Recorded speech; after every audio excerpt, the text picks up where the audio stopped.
La creació de la Federació Catalana de Centres Especials de l'Economia Social representa la consolidació d'un model d'entendre el futur dels centres especials de treball i sobretot un model en el que establim com a eix de negociació les persones amb discapacitat.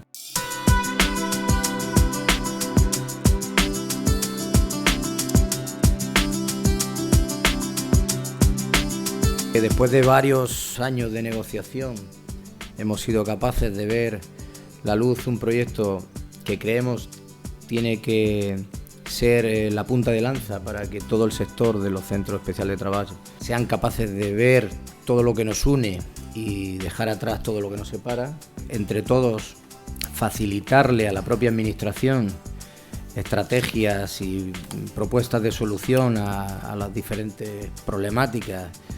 El treball avui en dia per a les persones en general és una gran preocupació i per a les persones amb discapacitat encara ho és més. Jo crec que ara comença una etapa de definir quins són els eixos de treball, treballar per la competitivitat d'aquestes estructures, dels CETs, i també per treballar per definir un model propi a casa nostra.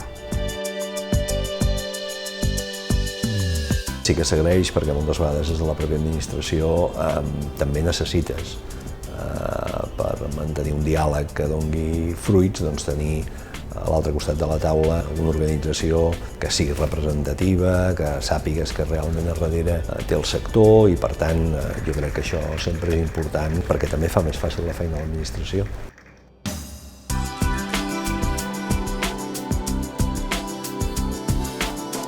El ser útils, el ser eficients, el voler tirar endavant i el buscar l'excedència són objectius que jo crec que compartim avui tots els que estem aquí.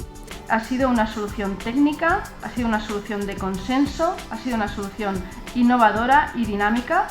És un honor l'entrada a poder presidir aquesta federació que realment representa la majoria dels centres especials de treball a Catalunya. Un acte com aquest, la veritat és que dona moltes satisfaccions. Van a aportar mucha frescura. Es un tema per a celebrarlo.